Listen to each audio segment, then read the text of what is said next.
Now, my grandmother was a wonderful person. She taught me how to play the game Monopoly. She understood that the name of the game is to acquire. She would accumulate everything she could, and eventually she became the master of the board. And eventually, every time, she would take my last dollar, and I would quit in utter defeat. And then she would always say the same thing to me. She'd look at me and she'd say, "One day, you'll learn to play the game."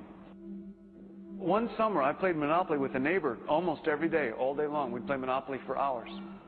And that summer, I learned to play the game. I came to understand the only way to win is to make a total commitment to acquisition. I came to understand that money and possessions, that's the way that you keep score. And by the end of that summer, I was more ruthless than my grandmother. I was ready to bend the rules if I had to win that game. And I sat down with her to play that fall. I took everything she had. I destroyed her financially and psychologically. I watched her give her last dollar and quit in utter defeat. And then she had one more thing to teach me. Then she said, "Now it all goes back in the box."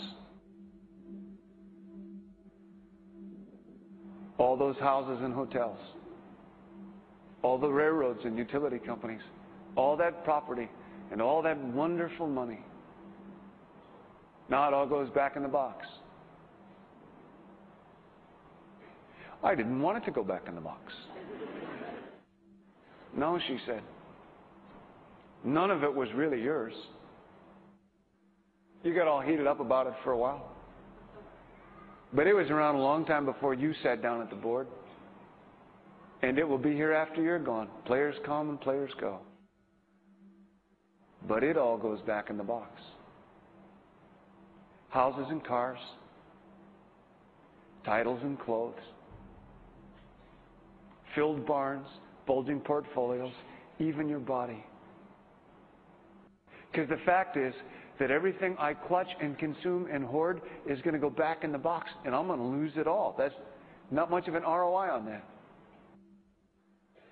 You have to ask yourself, when you finally get the ultimate promotion, when you've made the ultimate purchase, when you buy the ultimate home, when you have stored up financial security and climbed the ladder of success to the highest rung you can possibly climb it, and the thrill wears off, and it will wear off, then what?